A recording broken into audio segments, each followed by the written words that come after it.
Hello, good evening. Welcome to Eye on Port. It is proudly brought to you by Ghana Revenue Authority, Ghana Ports and Harbours Authority, also West Blue Consulting, Ghana Community Network Services, and GOIL Company Limited. I've always been saying that if you're Ghanaian and you don't buy from GOIL, I don't know what you're waiting for, because there's a lot that you're missing.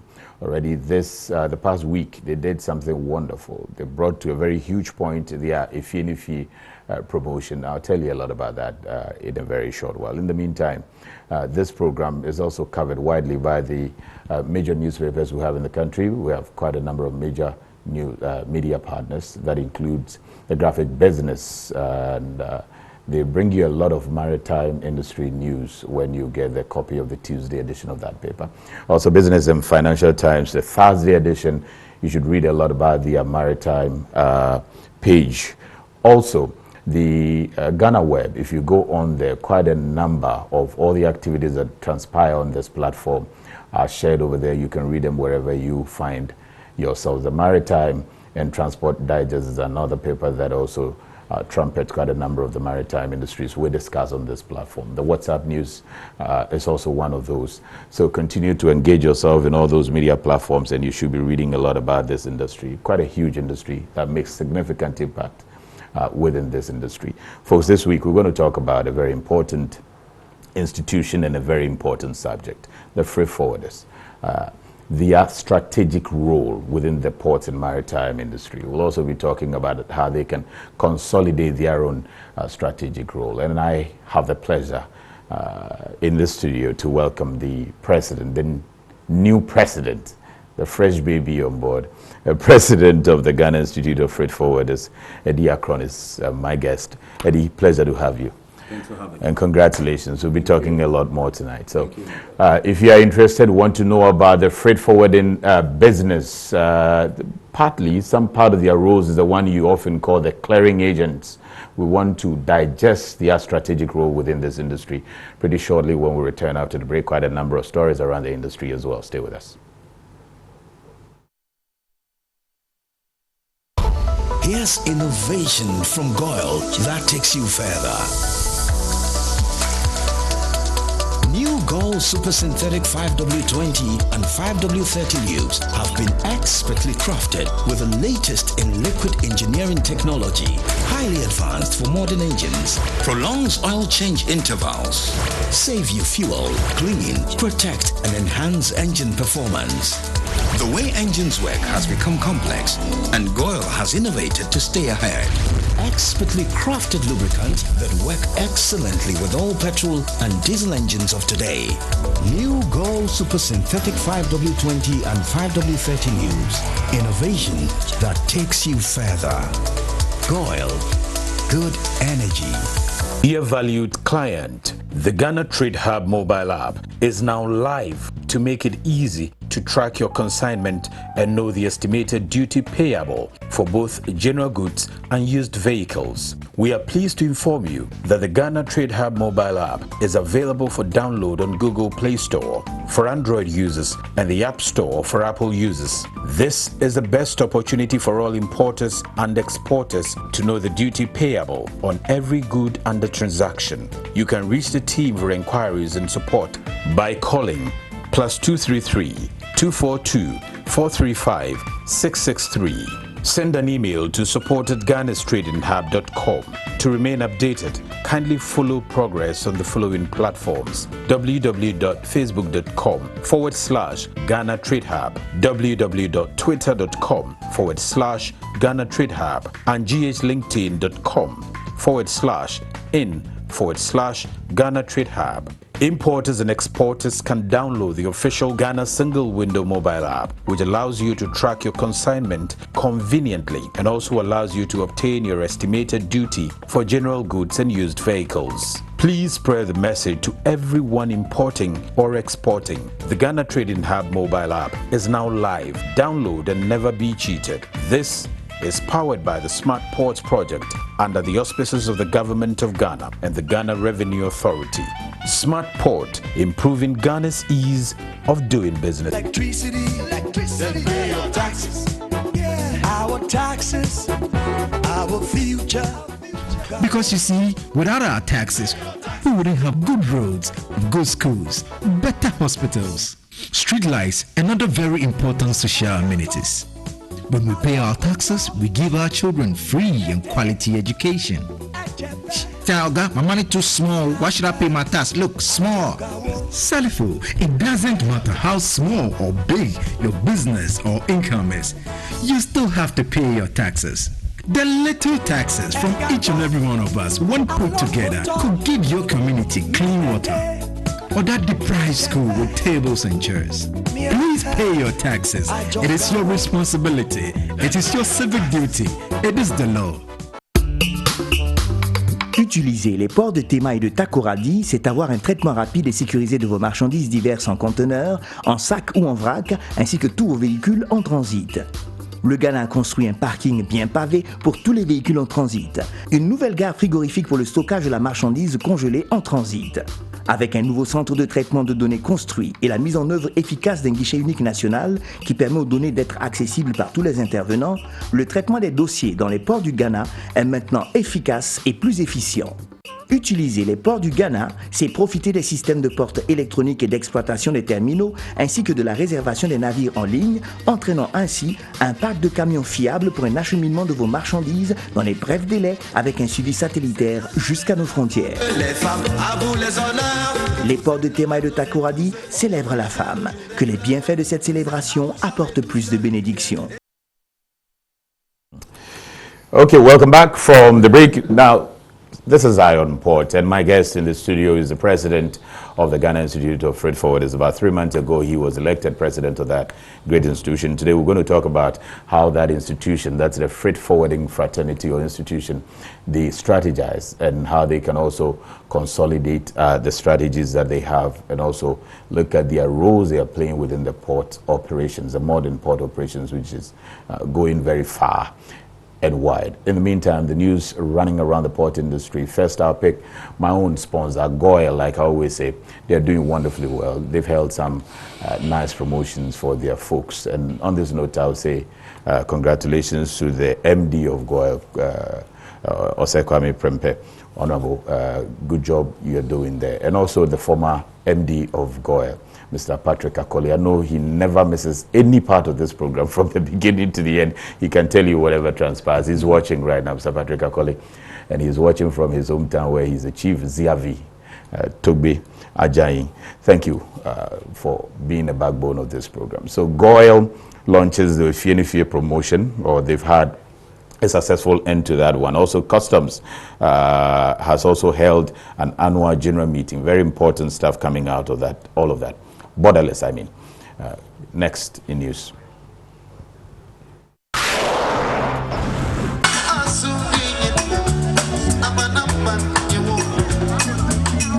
GOIL has ended its EFIE-NE-FIE promotion by rewarding 780 additional customers who received free fuel ranging from 300 to 1,000 Ghana cedis. This brings the total number of beneficiaries who enjoyed from the EFIE-NE-FIE promotion to 2,560 customers who purchased from its 400 plus service stations countrywide. During the promotion, thousands of customers received instant reward of GOIL souvenirs. The beneficiaries of the promotion come from diverse backgrounds across Ghana, and they include commercial taxi and trotro drivers, private vehicles, as well as truckers and motorcyclists, demonstrating the all-encompassing nature of the promotion. In a ceremony in Cape Coast to officially reopen one of its rehabilitated service stations, the board chairman of GOIL, Kwamna Battles, urged Ghanaians to continue to patronize GOIL products as all monies would be plowed back into the country's development. I appeal to you to spread the message that when you buy from GOIL, you are not only buying quality petroleum products, but also helping to keep money in this country. He revealed that GOIL, within its plans for 2020, will refurbish its service stations to modernize and give customers the best service delivery. The group CEO and MD of GOIL, Kwame Osei-Prempeh, said GOIL conducts its activities with Ghanaians at heart, and according to him, buying from GOIL is another way of promoting Ghana's security.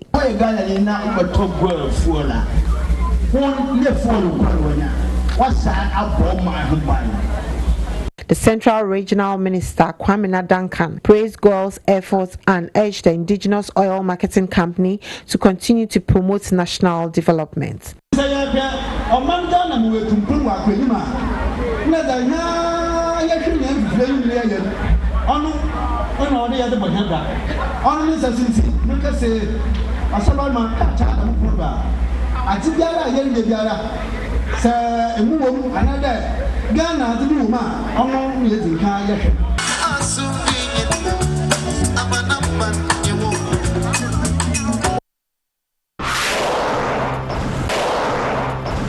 The Ghana chapter of Borderless Alliance has held its annual general meeting to take stock of activities in 2019 and highlight activities for the year 2020. The Borderless Alliance has been championing the drive for improved regional economic integration and free movement of goods within the West African sub-region by various advocacy initiatives.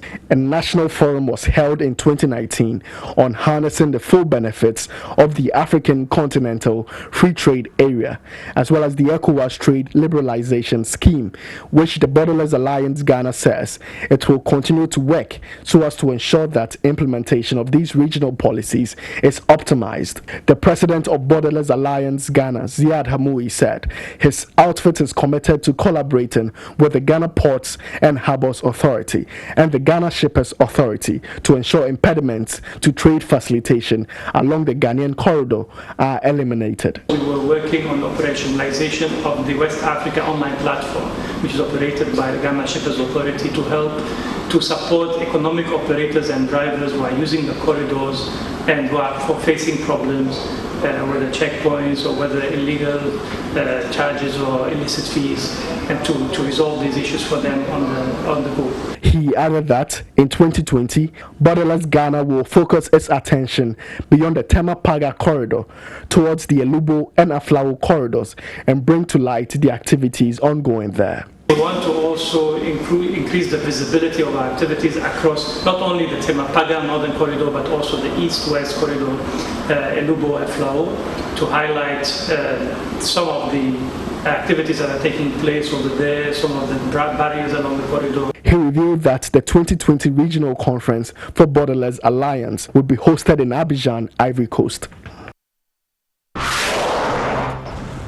Okay, so away from the AGM of the Borderless Alliance, the Ghana Ports and Harbours Authority has also commissioned 3 tugboats. They've been named after some important personalities. Listen.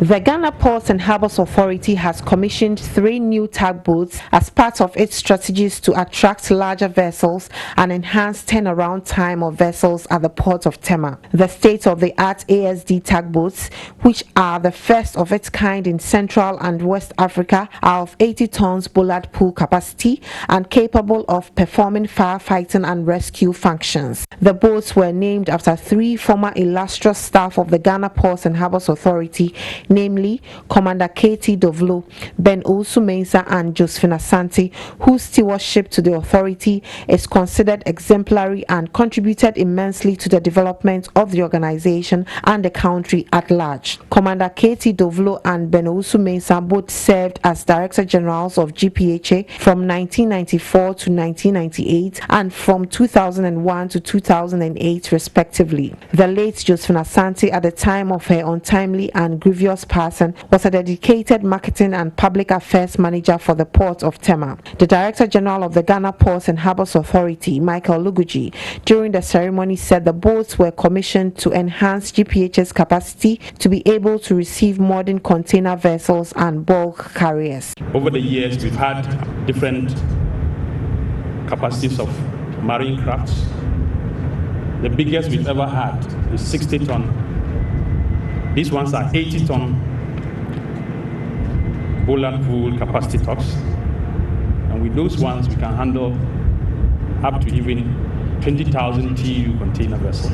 He also charged the marine operations of the Ghana Ports and Harbours Authority to do their utmost best to handle the tugboats for it to last longer and harness its potentials and capacities to enable the port business to grow. The chairman of Board of Directors of GPHA, Peter McMahon, said Ghana's ports account for 80% of Ghana's trade, and as part of its capacity development strategies, the Tema and Takoradi ports have embarked on major expansion projects to continue to serve the industry and the nation. He also touted some significant functions the tugboat performs. It is instructive to note that in line with MARPOL Convention, the vessels have the capacity to arrest pollution before they spread to other areas of concern.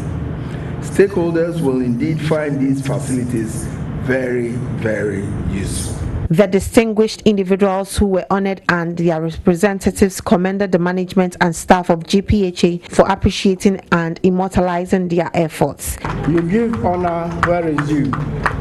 This is why me and my family are very much delighted for the honor. We are very happy and grateful to the chairman, board and management of GPHA for recognizing my brother for the immense contribution he made to this port. The families of Josephine and Mr. Kwame Asante, the widower, hereby express our profound appreciation and gratitude to the management of GPHA for the honor of immortalizing the memory of Josephine Asante. A symbolic breaking of the wine bottles were performed by the directors of the ports of Keta, Tema and Takoradi to signify invitation of good luck to the tugboats.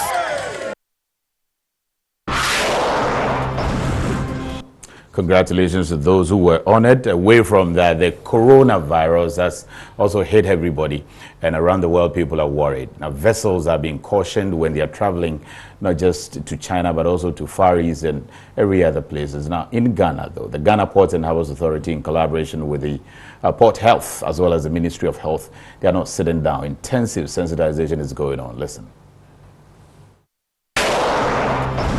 The Ghana Ports and Harbours Authority, in collaboration with the Port Health Unit of the Ghana Health Service, has embarked on a sensitization drive within the port community to educate stakeholders on the new coronavirus emerging from the Far East, with special focus on its prevention. The coronavirus, which has been declared as a global health emergency by the World Health Organization, originates from Wuhan, China, and has brought significant concern among players in the shipping and maritime industry, considering the role China plays in international commerce and migration. Ports across the world have been identified as the potential conduit for the spread of the coronavirus, and Ghana's health authorities have resolved to ensure Ghana prevents any form of spread of the disease. Thus, the sensitization drive is channeling all the needed cooperation from stakeholders of the port, including port operators, shipping lines,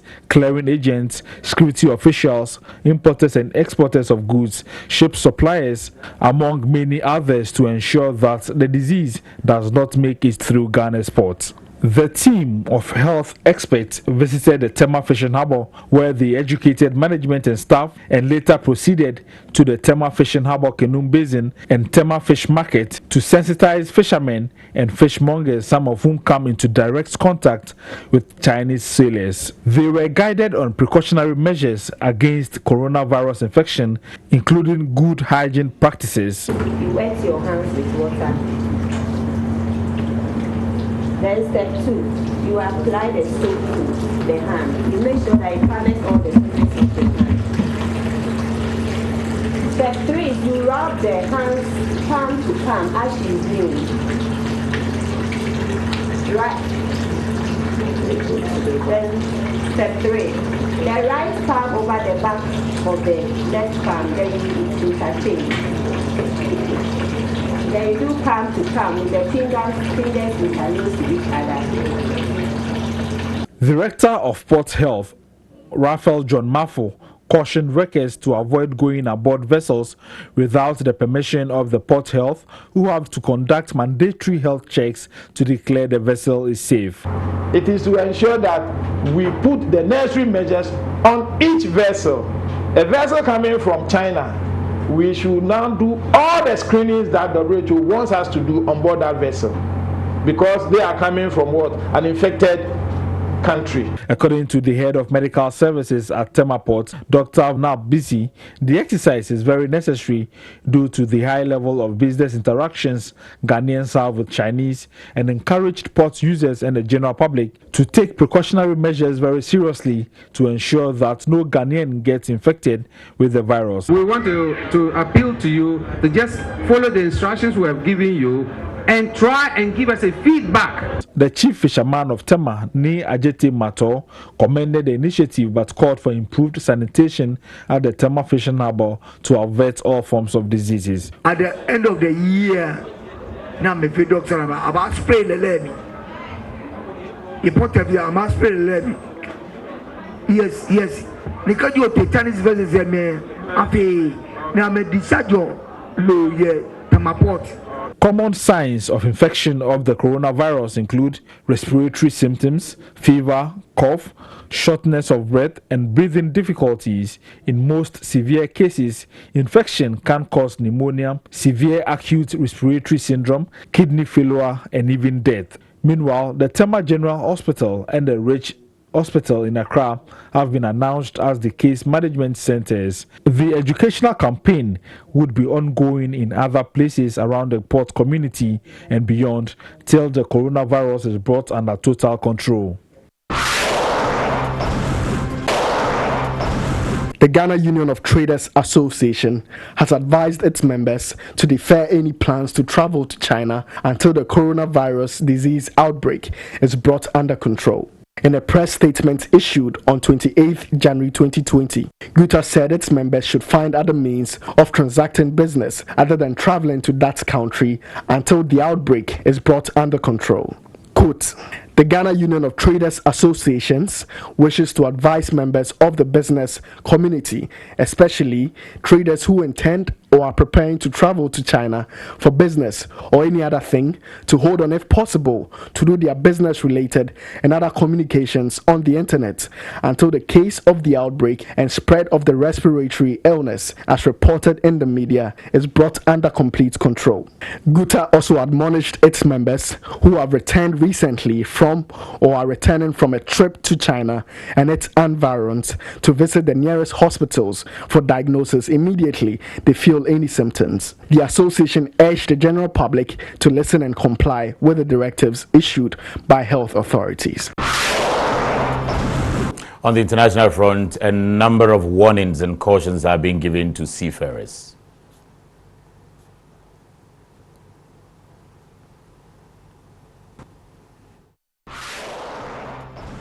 Over 6,000 passengers who were kept on board a cruise ship in Italy all day Thursday amid fears that one of the passengers might have been infected with coronavirus have received clearance to disembark. The decision was announced after a female passenger who was experiencing flu-like symptoms and fever underwent medical tests to rule out a possible link to the deadly coronavirus. The woman in her 50s and her husband, both reportedly of Chinese nationality, boarded Costa Esmeralda on Saturday, January 25, and were put in isolation on Wednesday night after coming down with flu-like symptoms. The Italian authorities banned anyone from disembarking the ship until medical tests were conducted, putting the ship on lockdown. V-Ships management has revealed that a kidnapped seafarer of the oil tanker MV Duke was provided with medical help by pirates, but they did not manage to save him. During the attack and subsequent sea passage, the crew member became very ill and, despite receiving medical assistance, died on December 23, 2019, according to the ship manager. The deceased person was one of the 20 Indian seafarers that had been abducted from the Marshall Islands flagged tanker off the coast of Benin on December 15. The incident was described as the largest kidnapping event in West Africa within 2019.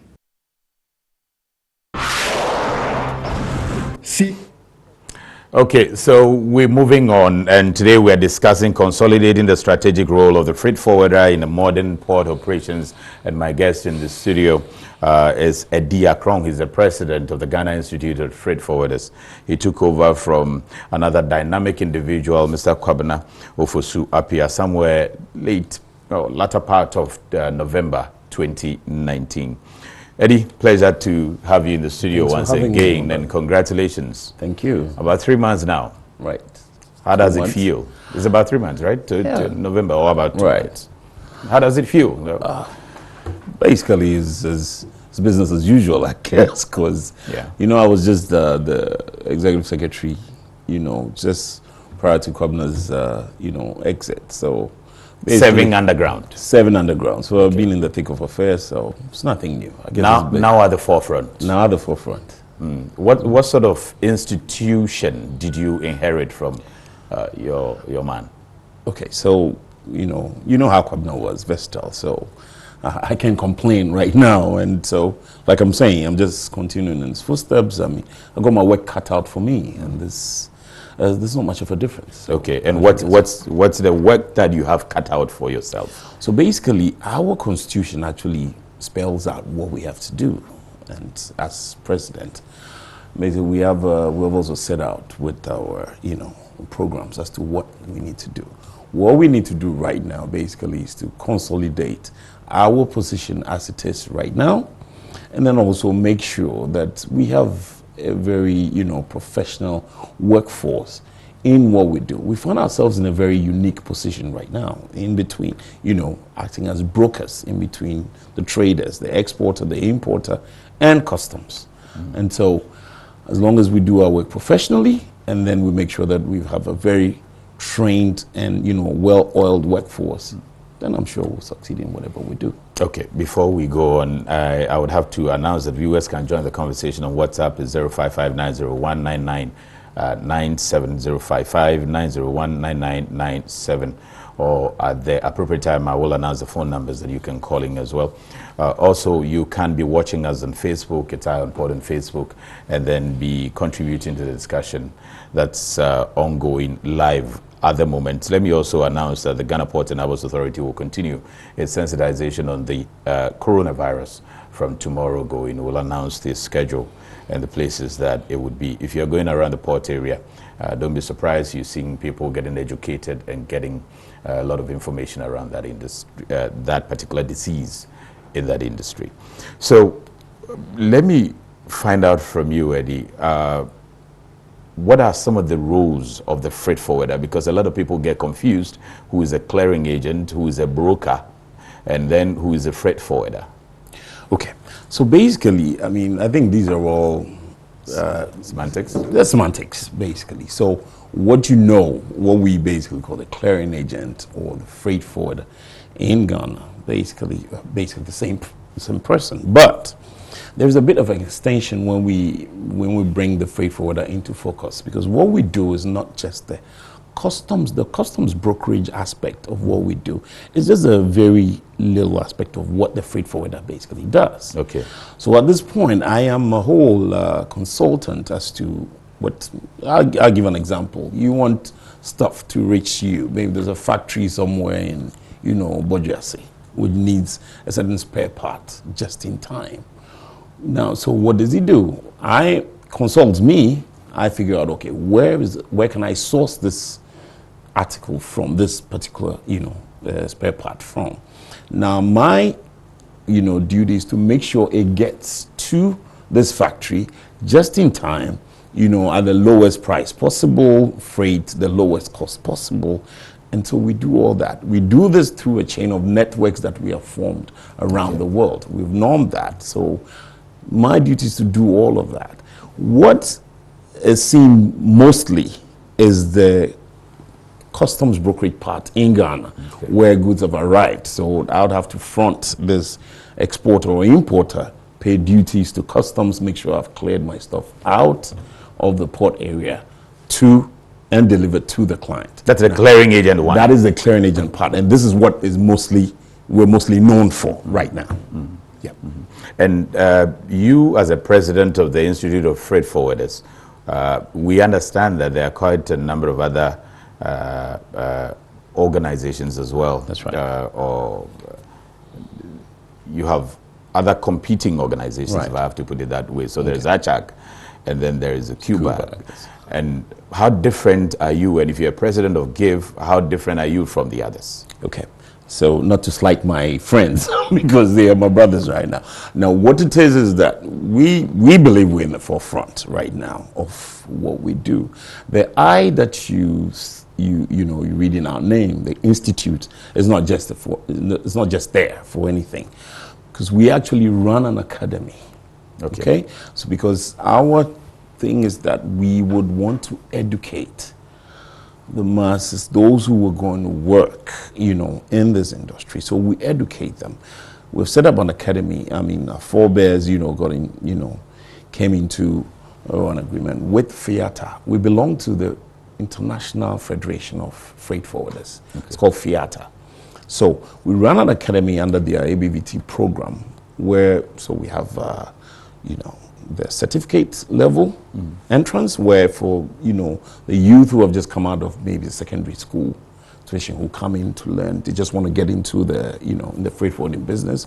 So it's an entry program. It's called the certificate. Then we run the diploma, where we have 14 modules in the whole freight forwarding, anything from inland waterways, logistics, maritime transport, sea container, law, all of that. Okay. And then from there, you can move on to the higher national diploma. Okay. So, and then we have normed other situations where we have come into, we have had MOUs with UCC, like UCC, and then we have straps to continue your program. So once you're done with the, the diploma program that we have, you can, just moving to level 200 at the UCC Business School. And then once you've done the level, you've done our higher national diploma, you can run into level 300 at the University of Cape Coast Business School. So these are things that we normally do, all in an effort to have a very well-oiled, workforce in the freight forwarding industry. Okay. Yes. And so you talk about the institute, for instance. So who can be part? Can anybody just get up and say they want to come to your institute that offers the certificate and the HNDs? Of course. Once you have come out of school, what level of school? Secondary school. Okay. Yeah. So you can. No JSS? JSS, you can enter the certificate program. Okay. So the good thing about it is a more vocational based institute. So the tutors there, those who actually train are people who are in industry personnel. So actually you have a very, an open, education of what is actually happening on the ground. And so it's vocational based. So your partnership with RMU? Not RMU as yet, no. Oh, but you looked all the way to UCC and you're not that close? There are issues there. Okay. So I'll discuss that later. Yeah. It's interesting to know that some of our lecturers actually lecture in RMU, and some of RMU lectures vice versa. So. Okay. But is there an area of your organization that you think it's underexplored, for instance? Really, what is underexplored is the international aspect of this. You have a lot of clients right now who are running out, into this, outside, do not know what we can actually do, what we are able to do. Okay? I explained a certain situation to you as to some factories in somewhere maybe think they have some orders that they want to make, just in time, product that they need for their factory. We are able to do all that because we are networked. Okay? So you don't need to maybe get on the plane and go all the way out to maybe Kazakhstan because you need a certain part, for a factory or for production. Because you can actually just contact your freight forwarder here. And this could get to you in no time, for less cost, right? And so that area, I think, is underexplored. And so we need to expose that. Okay. Because people are really, they're really concentrating on this the brokerage part that we do here. The theme for the last AGM that you had was quite intriguing. You acknowledge in that theme that you have quite a number of challenges. Right. And then you're also looking at how best you can strategize to be recognized and be taken as serious as you wish. Would you say that the freight forwarder today is being challenged?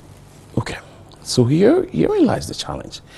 We have normed our existence over the past years, sometimes at the, you know, at a certain detriment. And so the recognition, I think, has not come in full force. But the time is now. Basically, you see customs, you see us, okay? Whatever we do now, and that is why we believe should be recognized, because we are the front end users of whatever the system is. I mean, when it comes to revenue mobilization and all that. Tell you the truth, if customs right now says, okay, they have exceeded their targets, they have gone to tax, they've exceeded, we see our names written all over it. And I'm not bragging. Because we are the ones who do the collection. We bring it to the fore. Okay? We collect the money. We go in front the importers and exporters to get that for them. Exactly. So we see our names written all over it. And you contributed to the growth of revenue collection. Sometimes we want some of the bragging rights. But anyway, they are first cousins, so we agree, you know. So I think the time has come for them to recognize that we have arrived. And so they have to accept that fact. Who should recognize that? Government, basically. So that's why we see that in the formation of all policies that affect our industry, you would have to necessarily have to bring us in, because that is when, you would know you've arrived, when all these policies are brought into the fore to make sure that they work and work right. We would have to be involved. Okay? I'll talk to you extensively about how do you get involved, how you get involved, or your institution gets involved with formulation of policies. But why do you think that you're not getting the needed recognition? That is another matter. You have to go to our, antecedents, how we started, okay, or how we evolved to this point. So basically, customs was the core point where everybody was looking up to. Back in the days, in the 70s, early 70s and back, 80s, you find, there were a lot of arrivals. People who had gone outside the country were coming in, bringing in imports, and then they needed help with customs, So there was a situation of like Goro Boy situation, okay?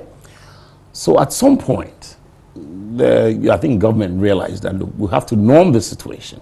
So you remember then came in the NRCD 1178. Yeah. That is where our situation got a bit normed.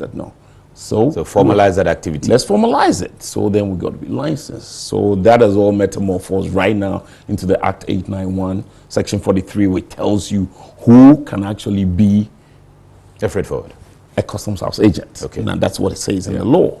Okay. So that is how we're metamorphosed to this point. And you think that's hunting you?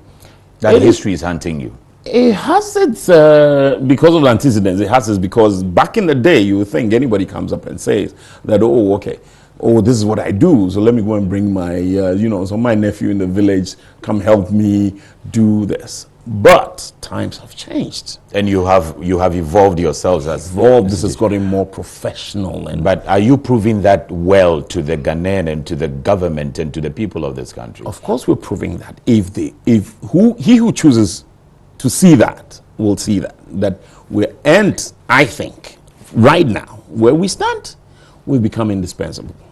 Yeah. We've become indispensable, so you cannot take us out of the picture. You cannot, right? I mean, like I'm saying, those policies and everything to, You need to be part. But you see, in order to be part of that and in order to be accepted by the people, you've also got to be seen in a certain way. You've also got to present yourself in a certain way. From where you sit as a president heading, and your organization has quite a large number. I saw your numbers from Cape Coast, huge. Yeah. Do you think that all your people are presenting themselves in that way that will give you that sort of recognition that you're looking for? Of course, Samuel.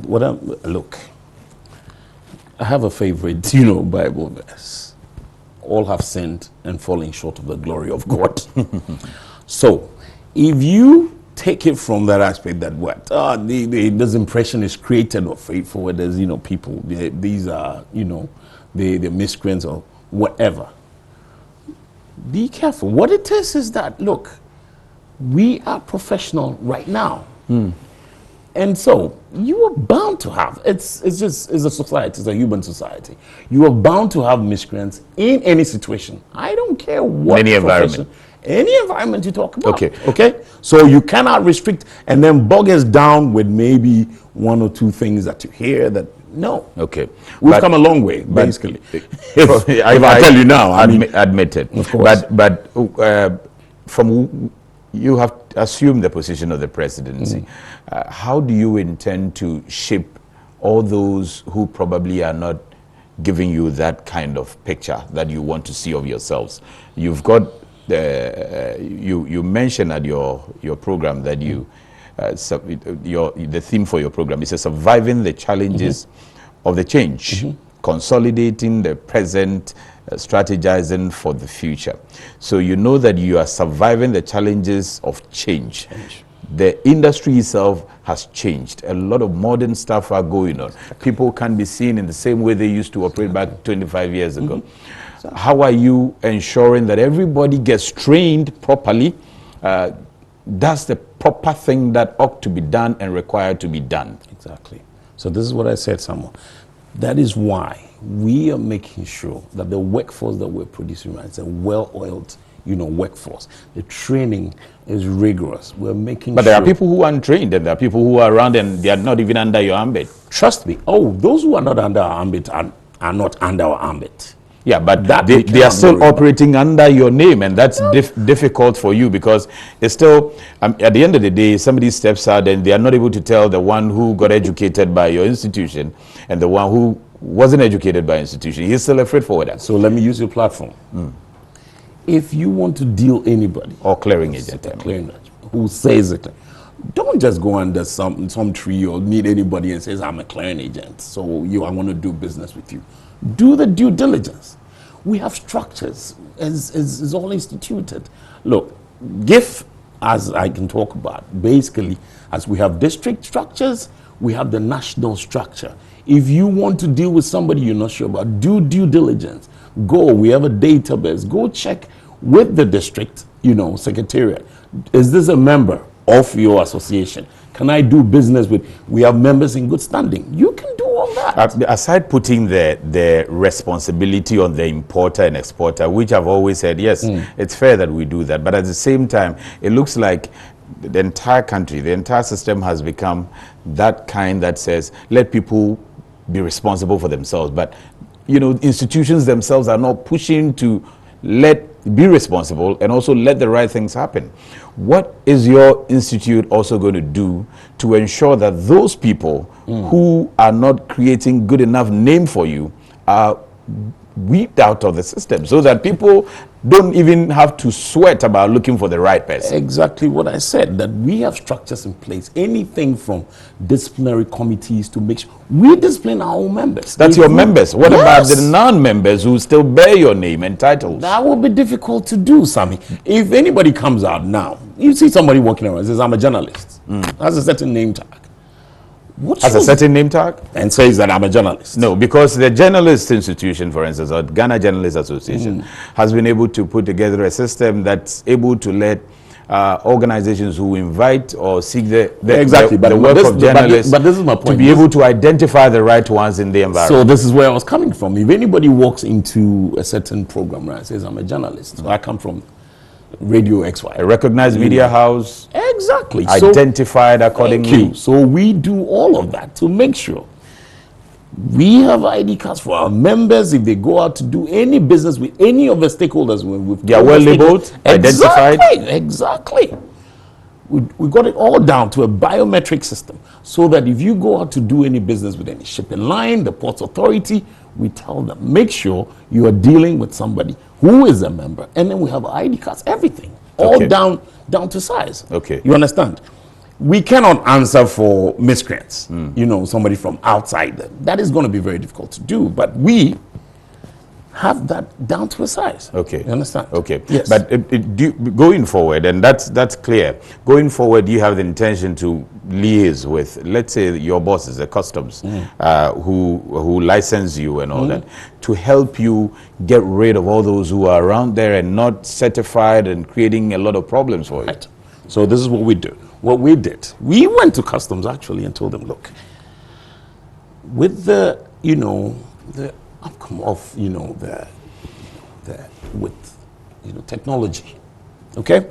What are we going to, we used to do regular paperwork for our renewals and stuff. So what did we go to customs to say, no, why can't you automate the system of renewal of our licenses? So once that came up, now we've established the Customs House Agency Management System, the CHAMS.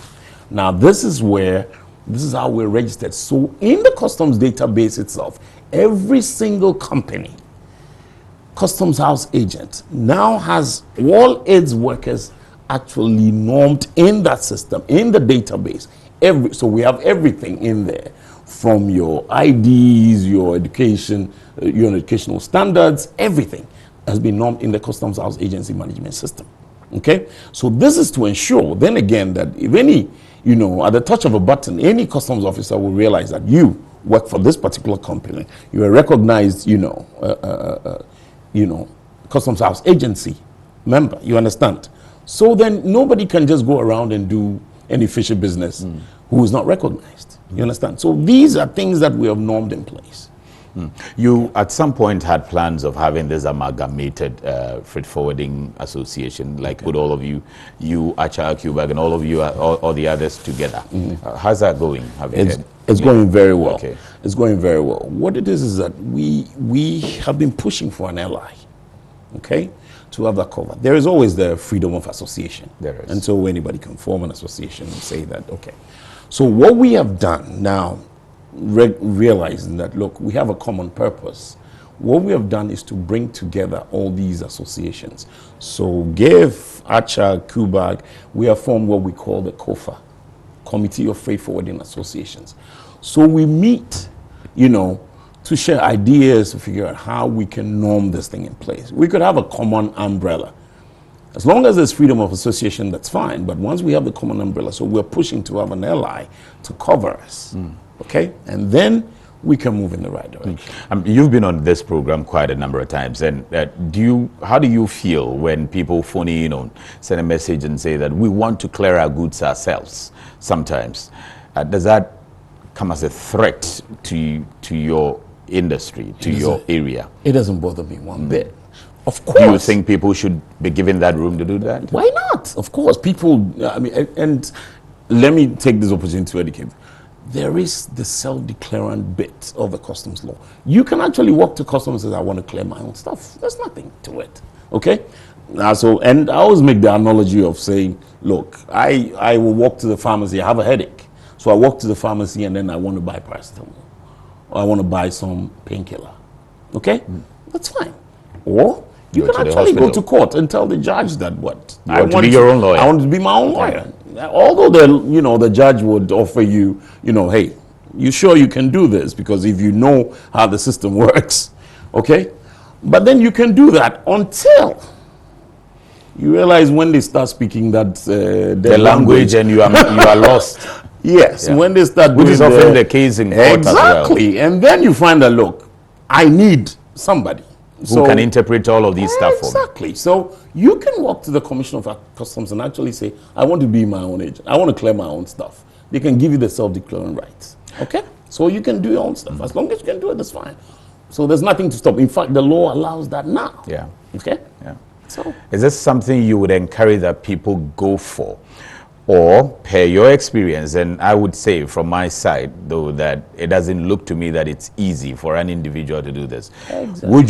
Would you encourage people to go for that, or you would encourage people to patronize your folks? I would. And for what benefit do they stand to gain if they patronize you? Of course, for now, talking to me, you say have selfish reasons, so I'm going to say that they should, But you have to justify it. I'm justifying it. Go so ahead. they have to patronize them because that's what I'm saying. The things that you'd have to go through, you should know. We're professionals. Okay? The things you need to go through, okay, to be what we are and what we do. So it gives you the opportunity to understand the system and all of that. And you really have to be educated. You have to have the domain expertise in these things, in what we do, you know, to be able to do what we do. So if you really want to, I wouldn't advise. I'll say, come to me. I'll do that. And that's why I'm saying I have selfish reasons for saying that. So I'll say, come to me, because going through, let me just give you a funny example. Just one. Okay. To clear just maybe meat, some meat product, you have to go through about 6 or 7 different agencies, you know, ministries and agencies in this country to be able to do that. Okay? Now, if you haven't normed the situation where you don't understand what you need to do to get out maybe that one container of meat product, you're going to be in a lot of, you know, it's going to take time. Yeah. It's going to take a lot of trouble to do that. Yeah. So if I'm in that situation, I understand what to do, how to acquire these permits, and then how to go through the customs system. You can make it easier for it to be done. Getting your, you know, even going through your UCR, IDF, getting a CCVR, paying duty and all that. Okay. So you would have to really have an understanding of what we do to be able to do it. And I admit, you said you were doing that on the point, on the position of selfish, because you belong to that industry. I don't belong to that industry, but I'll still not encourage anybody to attempt it on their own.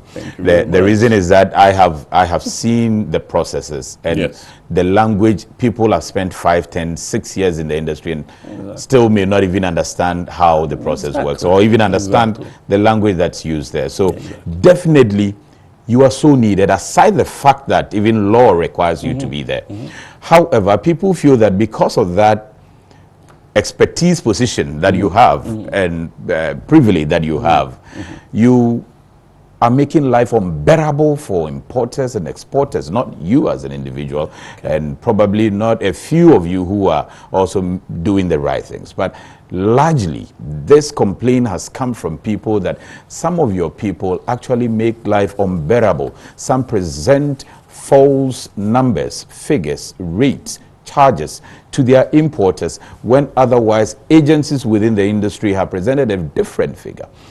People feel that your folks take a lot of opportunities, they take a lot of advantage of the ignorance of the public and take a lot away from them, for which reason they get frustrated and wish to do the thing by themselves. Somehow, I said something at the start. I said, all have sinned and fallen short of the glory of God. Are you have repented and you want people to accept No, it's not a matter of repenting that I have sinned. No, I'm just but all have sinned. What I want to tell you that in any human institution, look, we are God-fearing people. In any 4 square, I mean, if I give you any square mile here, can you count the number of churches or mosques that we have? Yeah. But tell me, are you going to tell Ghanaians that do we need the police? Definitely do. No, try parking your car outside and leaving stuff in there. Don't open the doors. Would you do that? You won't. So all I'm saying is that in any situation, you will find miscreants, people who do not want to abide by the law. So what happens? That is why we have rules and regulations. If you go against the law, this is your punishment. That is what the laws will tell you. Okay? So I don't want to defend anybody. I don't want to say this, but this is not what we are as a people. Good. You understand? Yeah. So I know I do what is right by my clients, and that is why I keep them. If you do anything wrong, the law will get you at some point. It will find you. You understand? So it is not, if it's a general notion, that is a very wrong notion. It is, and I think that's where you have a great responsibility, Eddie, because if you're coming into a profession where you know genuinely deep down in your heart that you are genuine, but there are quite a number of you around, of your folks that are being seen in a different light, it doesn't even present you well to the people. What vision do you have along this line of clearing up your name, making people see you the way you want to see yourselves as responsible professionals who are doing legit business around that industry? So herein lies the difficulty, and why I said to do business with a proper freight forwarder. And I'll say this again and again, please do due diligence. Make sure you're dealing with a properly licensed customs house agent. Don't deal with anybody who just says, I'm an agent, so that's it. And trust me, if you go down the line to check, 90% of the cases that you find where anybody would say that, oh, I've been duped by so-called, we go back into us and realize these are not people who are our members. You understand? That's why I keep asking you that then you have a responsibility to clear those who are not none of your members but are working under your umbrella. They are working in your name, that they are freight forwarders. So, I mean, if lawyers, the Bar Association, for instance, finds quite a number of people who claim to be lawyers around, wearing the same kind of dress and, well, nicely, dark suits and all of that, and claiming to be lawyers and duping people, I'm not sure the association will sit down and watch. Oh, so we're not sitting down.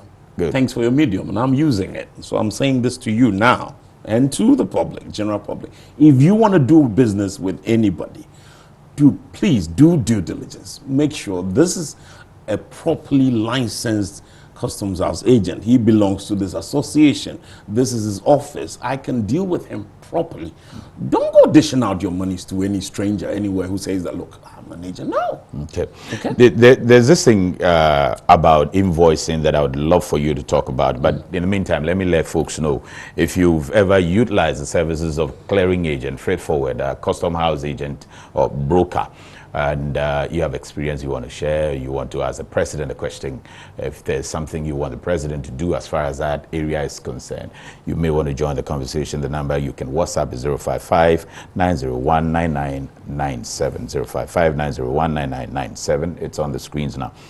If you want to also phone in, the number that you can phone in is 020-552-8353, 020-552-8353. Watching us on Facebook, you can, I think it's IronPod on Facebook, IronPod on Facebook, IronPod Ghana, Facebook, IronPod Ghana. You can be watching, you want to drive, and so leave us on the set in the studio and then drive and still listen. Share your comments. I will definitely share them with the president and the rest of the world. President, invoicing, how do you communicate the charges from the agencies to the importers or the exporters whom you represent?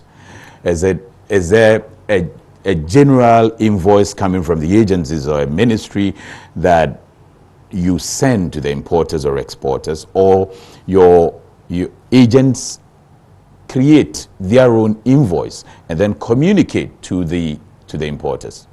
Of course. So when you're talking about the invoices that you churn out to the of course. Look, in the name of IGFs. Okay. Internally generated funds. All these departments and agencies, ministries, department agencies that we deal with have fees and charges. Whatever you pay to them are receipted in their invoice to you. Okay? The shipping lines invoice you. We know our duty once we've created the CCVR. Okay? So, what we invoice the importer is an amalgamation of all these invoices, from the MDAs, the shipping lines, GPHA or MPS. This is an amalgamation of all those charges, which is what we present to the importer. So in any case, anybody who is sending an invoice to the importer should give a breakdown of all these charges as and when they occur. Okay? Including our agency fees, which is what we give out. Okay. Would you say that there should be a general invoice coming from a proposed state agency that will be handed to you to hand to the importer or exporter as the final amount that importer or exporter will pay, that then they will believe that it's coming from a state agency and they wouldn't think that you have altered it, or your folks would have altered it? So they would have to believe it, because we do not. They would have to believe what? The one you have given them? No, exactly, because we do not. You attach those individual receipts from the shipping line. Aside the individual receipts from, say, shipping lines, the Ports and Harbors Authority, the customs, MDAs. of the other MDAs, let's say EPE or FDA or GSA, aside those, would you not recommend that there's one single invoice that's given to them from a state agency rather than from your outfit? Which state agency? Herein lies the difficulty, because I mean, if that FDA, you don't know the agency that should hand out such an invoice. Because if FDA gives you an invoice, it would depend actually on what you are even importing at a particular time. They don't have a standard, so FDA will give you an invoice for a particular thing that you're importing. Ghana Standards the service they have rendered for you. So they, be it commensurate or not, that's another matter. But then they would issue that to you. So these are things that you put together. So all these are given to the client. Because the difficulty so the client will know that this, whatever I paid for this, is coming from. You have to prove what is on the invoice. That this is what FDA charged me for. So why then do people say that, okay, the invoice that I got from my clearing agent, for instance, is, I don't believe in it. I doubt this figure. I doubt that figure. And I get that quite a lot. That is another matter. The things that, like, you see, that's where the uniqueness of where we sit, comes in. Which is what? Sees you and thinks that you are bringing me all these bills, and so, there's something, maybe you could have done something. You've concocted stuff. You have concocted, no, but then if they would go and check, okay, and then again, so this is where we also have to let the clients know that if you have stuff you don't trust, please, you can go to the court. You can go to the agency and say, did I actually pay for this? From the shipping line, did I actually pay for this from FDA? Did I pay from GSA? Let me pick up Abu Bakar. He's on the line. Hello, Abu Bakar. From Abaka. Hello, Abu Bakar. Hello. Yes, sir. Good evening. Good evening, sir. Please, Mr. President. Good evening. Good evening, sir. Please, you said your association is a professional body. Control to Ghana Medical Association, Ghana Association of Teachers. I would like to find out which, do you have a professional school you attend to become a state forwarder? That's my first question. And then my second issue is that to let the customers know the genuine and then reliable agents to deal with, you need to have a website with the names of accredited agents published on the website, so that when you go to the website and you see this particular person with the number and then the registered number, you know that it's an accredited person that you can deal with. Okay. That's my question. Okay. But my most important one is the first question. The school you attend to become a certified freight forwarder. Okay. Thank you very much. Okay. All right. Okay. You want to take care, you can go ahead. Okay. So basically, like I was saying, there are two things. To license you as a freight, a customs house agent, right? Customs themselves, have a certain training that you go through, and then you're issued with a certificate, you are awarded. Now that is to certify you. Now when you are certified, with that certificate, you can actually apply for the license, right? For the Customs House Agency license. So it's two things.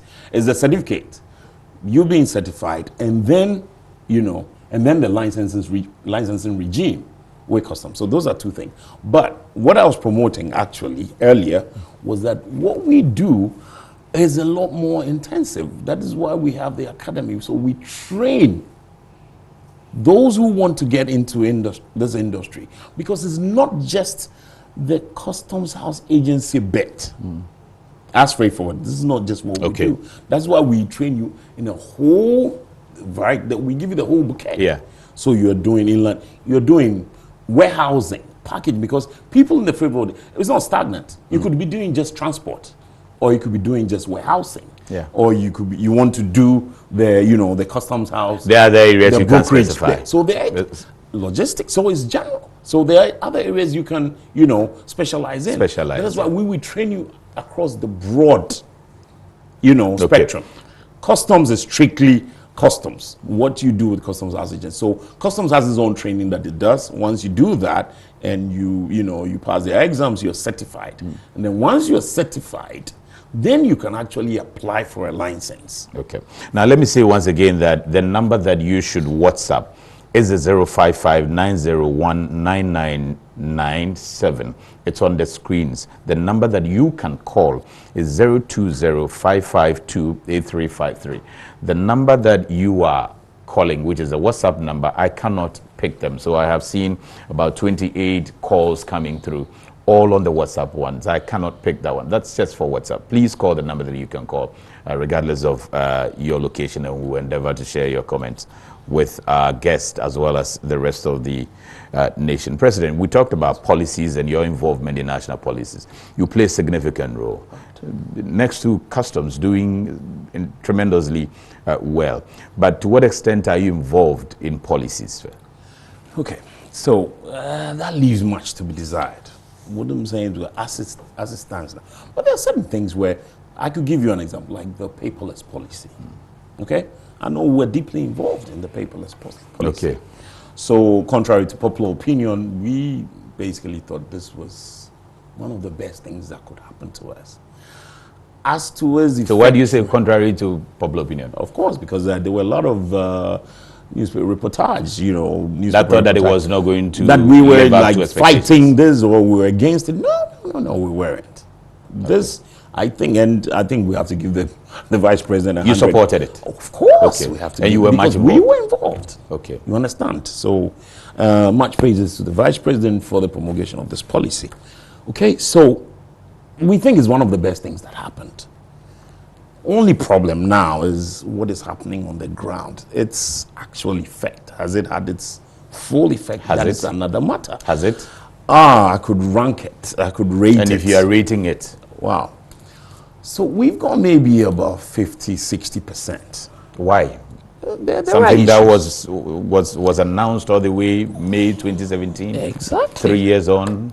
You see, my brother Samuel, we have almost always talked about a certain governance structure.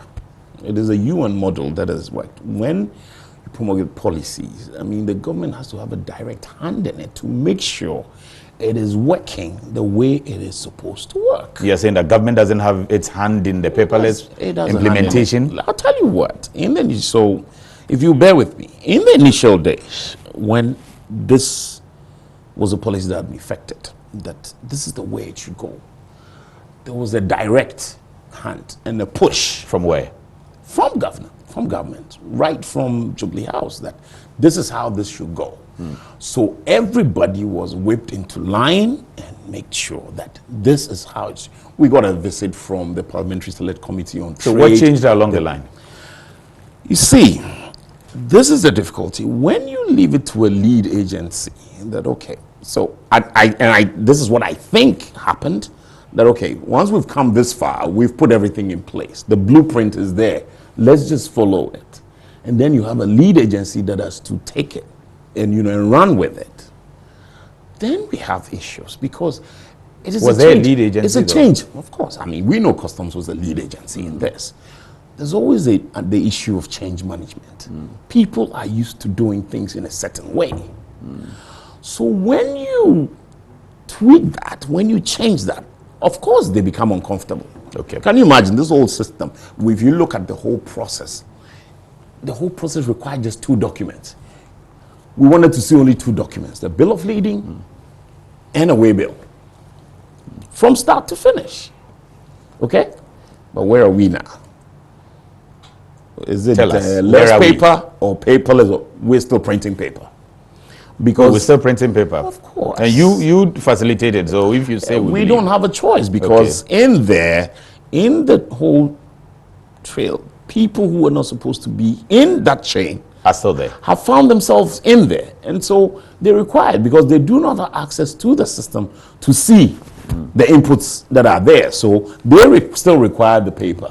Nadi, this is big coming from you. It is big, I'm not joking. Okay, because you are saying that you are rating the paperless 50% out of 100, and this is because you believe that when it began from May 2017, when the vice president announced, it had a bigger hand in there that was controlling from the beginning. And according to you, along the line, you didn't see that bigger hand. It got handed over to a lead agency. From your assertion, that lead agency is customs. and you feel that customs was not able to carry it all the way to the end, and we are seeing papers flying. So is that what it is? You're in the port with me. Is that what it is? It is what it is. I'm asking you We're, because I'm you go telling through you the processes. No, I'm telling you. So we're in the port. Are you still seeing paper? Yes. Okay. That's why I'm saying that if that heavy hand stays in there, it will whip people into line. But the heavy hand is not staying there according to you. So is that what it is? Exactly. You don't see that heavy hand in it? No more. So that is why we have the situation that we have right now. I'm going to go for my last break quickly, and then I will read the comments that have come in, and then I'll pick the last messages in the phone lines as well. So we'll return pretty shortly after the break. You go break. You go break.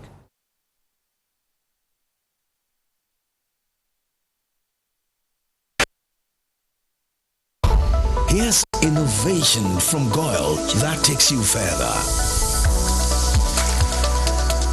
New GOIL Super Synthetic 5W20 and 5W30 lubes have been expertly crafted with the latest in liquid engineering technology, highly advanced for modern engines, prolongs oil change intervals, save you fuel, clean, protect and enhance engine performance. The way engines work has become complex, and GOIL has innovated to stay ahead. Expertly crafted lubricants that work excellently with all petrol and diesel engines of today. New GOIL Super Synthetic 5W20 and 5W30 lubes. Innovation that takes you further. GOIL. Good energy. Dear valued client, the Ghana Trade Hub mobile app is now live to make it easy to track your consignment and know the estimated duty payable for both general goods and used vehicles. We are pleased to inform you that the Ghana Trade Hub mobile app is available for download on Google Play Store for Android users and the App Store for Apple users. This is the best opportunity for all importers and exporters to know the duty payable on every good under transaction. You can reach the team for inquiries and support by calling +233 242 435 663. Send an email to support@ghanastradinghub.com. To remain updated, kindly follow progress on the following platforms: www.facebook.com/Ghana Trade Hub, www.twitter.com/Ghana Trade Hub, and ghlinkedin.com/in/Ghana Trade Hub. Importers and exporters can download the official Ghana Single Window mobile app, which allows you to track your consignment conveniently and also allows you to obtain your estimated duty for general goods and used vehicles. Please spread the message to everyone importing or exporting. The Ghana Trading Hub mobile app is now live. Download and never be cheated. This is powered by the Smart Ports project under the auspices of the Government of Ghana and the Ghana Revenue Authority. Smart Port, improving Ghana's ease of doing business.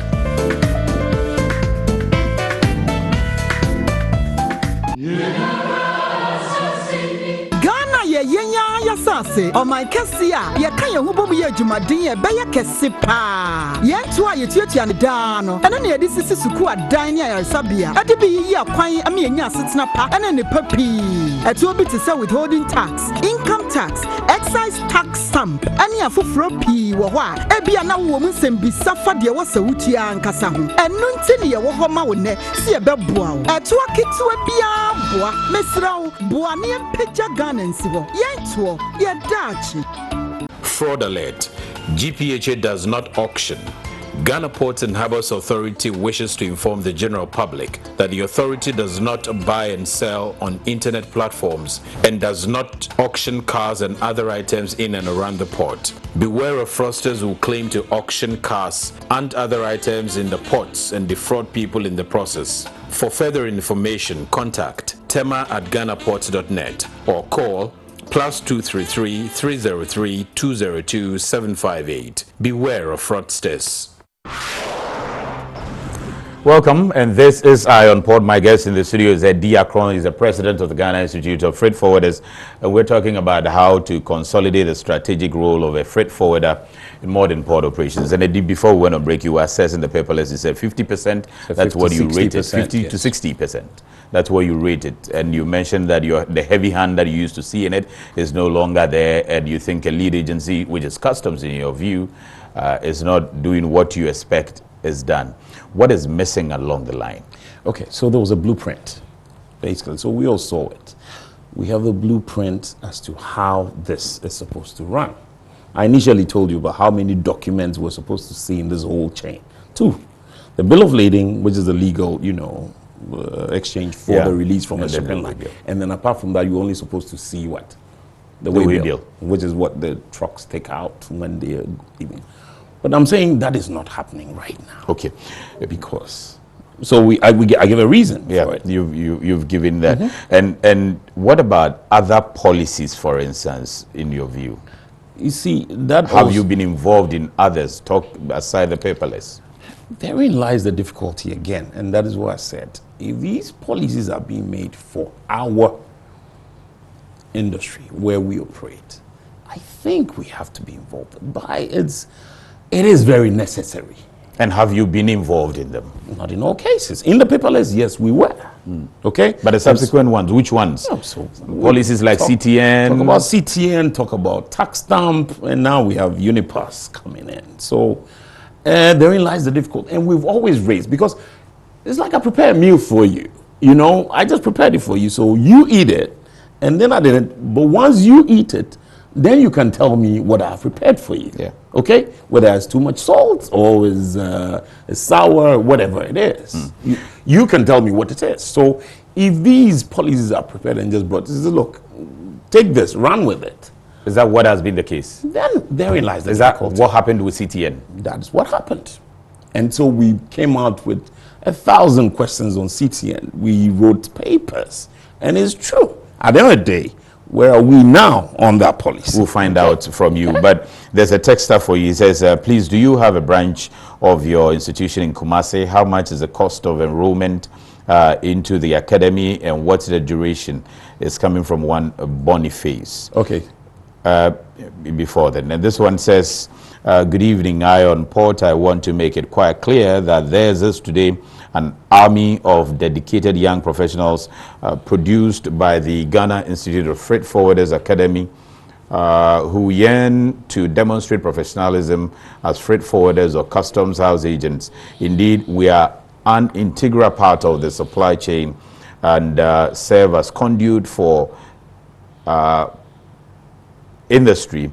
We are ready and confident to serve consignees, importers by arranging destination delivery processes to their premises, and it's coming from one forwarder, Romeo Frimpong. Okay. So I think that it's quite lengthy, but it was important because it's one of your members, I guess. But let's talk about some of the policies that have come so far. Okay. What are your assessment of some of the policies that have come? We've talked about paperless, put it aside. Okay. Talk about CTN. How has CTN impacted the supply chain so far? Okay, all right. Did you want to answer any of those questions that came up front? Okay, yeah, you may. Okay, so with the call for the cost of enrollment, anybody can contact the GIFF education department. It's very easy. You can go online to our website, and then they will give you those figures. As to whether we have presence in Kumasi, this is what we're doing this year. We're actually venturing out to Kumasi and to Paga, which is another entry port. Kumasi because of the Buankra situation, and then the advent of the railway system being revamped. So it's very important. So we're coming soon. Okay. So now to your question, the cargo tracking note, your assessment. See, we asked 1,000 questions about the cargo tracking note. The Ghana Shippers Authority had ventured into this field with the ASHI, with the LI 2190, advanced shipment information. And then we made a push that, look, this is not going to resolve the issues. The major issue we know is about valuation and, the values of the actual origins of the cargo and the valuation. And that could not pass. So that was set aside. And then comes in CTN. So we made our case again, says, no, we know this, that the things that CTN sets to do, it cannot do. What do they want to do? confirmed weight of cargo, which we know had been taken care of by the SOLAS, convention. The SOLAS convention, because now all cargo were weighed around the world before they come in, so that's taken care of. Okay? Now, valuation, and we had a ensure that you have the right values of the goods that are coming in. The truth of the matter, we knew this was going to be so difficult for CTN to do. But customs says that CTN has done that. But so we had our point, and we put our point on paper. The originator of the trade is the importer. So he goes to a place and picks up and says, look, I bought this from a shop. It was on sale. I bought it. Now, how does CTN confirm the actual value of this particular? They would have gotten the right invoice from source and then submitted into the system. But from source? Yes, from source. Not from source, not from the shop, because you don't. They can do that. Now they can falsify from there. No, their trump card was to go to the customs agency in the originating country to get the declaration. From that. That the declaration would tell you the true value of what was coming in. Yeah.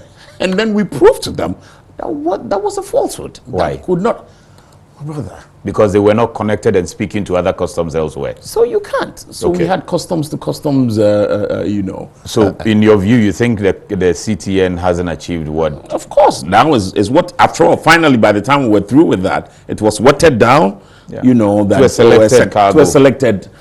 But even watering it down itself actually, kills the whole intention. Of course. Okay, let's move to a policy like the tax stamp. Tax stamp. What did we say about tax stamp? We're not against it.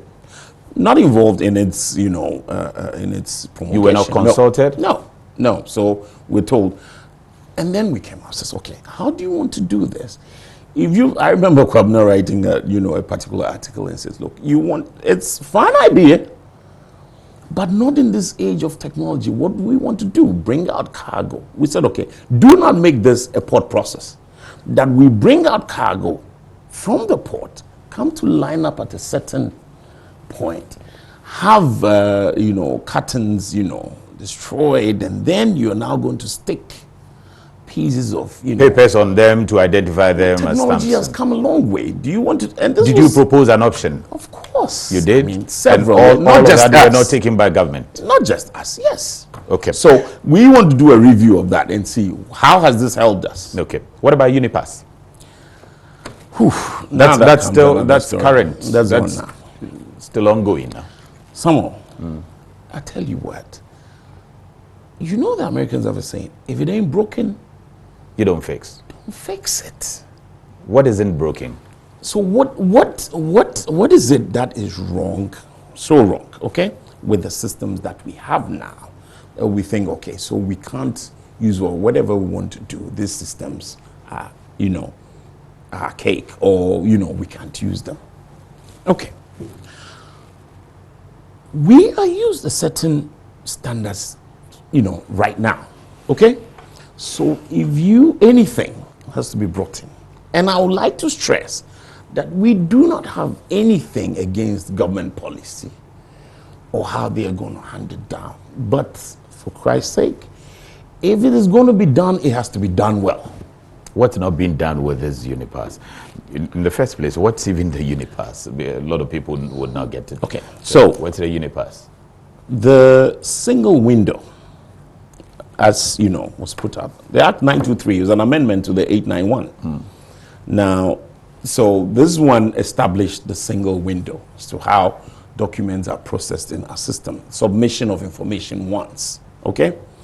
Now, first of all, I want to demystify something. This, this idea that the single window can only be carried out by one vendor. So it has to run through one pipe.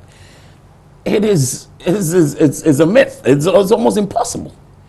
Because that is why we call it a system of systems. The things that there are people who have to plug into the system to give information. What are we doing right now? Okay, we have a pre-arrival assessment reporting system right now.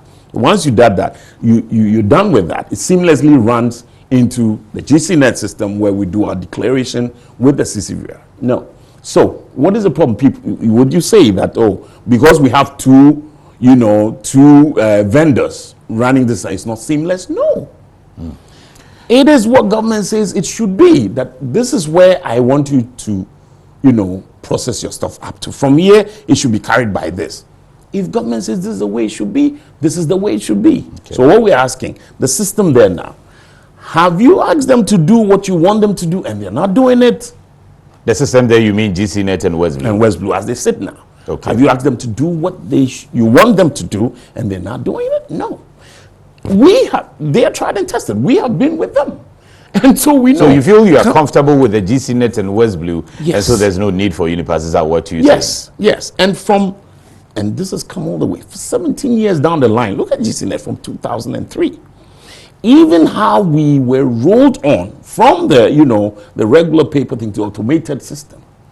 It's another matter for discussion. So that is why what we see now happening is a source of worry for me. What you see now is what? What we are being told is it training? I ask, is it training or sensitization? Now, how did GC?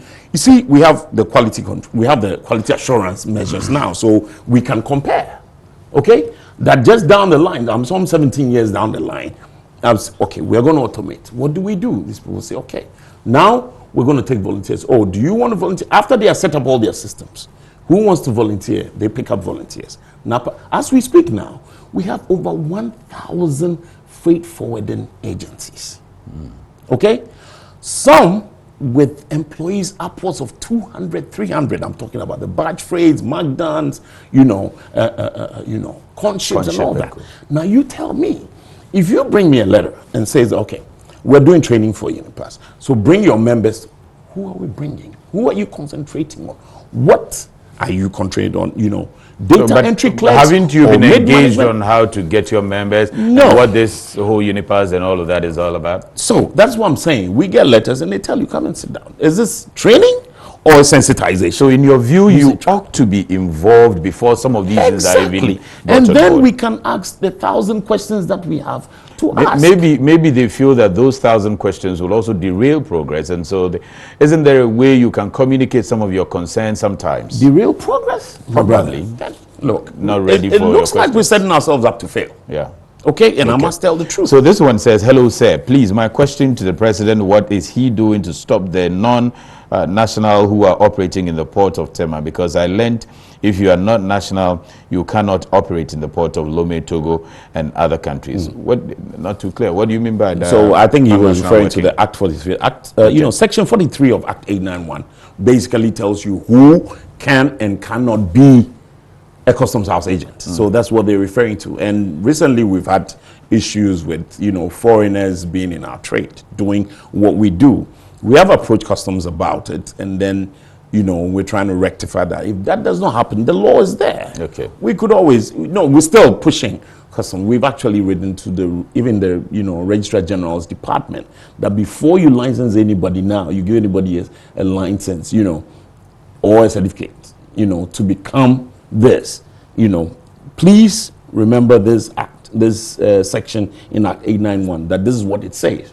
But we're pushing further to customs because we realize that there are still people who have infiltrated the system and doing the business of, customs house agency who are not supposed to be doing it. So we will fight that. We tried talking about dollarization and how we can help around the port industry when it comes to looking at the depreciation of the Ghanaian cedi. Somebody wants me to ask you, the dollar rate changing every week, how does that impact on your work? Of course, you see, planning, it becomes difficult for the trader to plan because, basically you're competing with other people, even if it's the ECOWAS territory, you're competing with other people. So that if you're not sure that if I went to, I'm bringing in goods, which goods might, land here in maybe a month or two, okay? I need to be able to plan, tell, okay, this is how much I bought my stuff. This is how much duty I'm sure this is how much duty I am going to pay at the port of entry, okay? So that helps in planning, and then, however you're going to sell this on the market. So if the trader is not sure, the dollarization this is what affects it, so that if it could be pegged, if it's a quarter, it's quarterly or anything, then the trader could have some sort of, assurance that, okay, if I bring stuff within this month, I can really do the right planning. Okay. You understand? Do you charge in dollars? No, we don't. Your fees? No, pure cities. You charge in cities? Cities. Okay. On that note, I'm going to bring you the Bank of Ghana exchange rates that you need to know to clear your goods out of the port, as well as the schedules of the vessels that are bringing your goods into this country.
In the studio, dear Crown President of Ghana Institute of Freight Forwarders, what do you make of the current level of operations, modernizations that are going around the port there? Look, we are for modernization or for improvement. We're in the middle of the fourth industrial revolution, and technology is the game. We've got no choice. We need to move on. We have actually ventured into it. I mean, considering the GIFF, enterprise resource planner, because we need. It's the only way to go. So you're taking your people along. Exactly. And so what we're saying is that, if, like I'm saying, if we want to do this, let's do this right. We need to catch up. We don't need any retardation. We can't go back, because that is really going to set us all the way back. We don't have a choice. So we have to catch up. What do you expect from government as you assume this huge office? So please, and I'm basically on my knees, please get us involved in policy promulgation, anything that has to do with our sector. Anything else is not my beef, but whatever has to do with our sector, please get us involved. It is the only way we can move it. We are the end users of whatever systems that are being brought in. So if we tell you there are problems with it, just listen. The thing is that if you just bring us these policies, when it's all cooked and done, then there is a problem. And because once we critique it, then we begin to have this look of, oh, they're always against anything. No, because we were not involved from the start. Okay. Are you part of the FX committee, though? Nope. I know AGI, GUTA, and Co are part. No, we're not. You're not part? No. Okay. We wish you well, Thank you so much. And congratulations once again. Thank you so much, Samuel. It's always Thanks a pleasure for having you around, and I'm sure that we're going to do a lot of work going forward. Thank you. Eddie Akrong, President of the Ghana Institute of Freight Forwarders. We talked about consolidating the strategic role of a freight forwarder in modern port operations.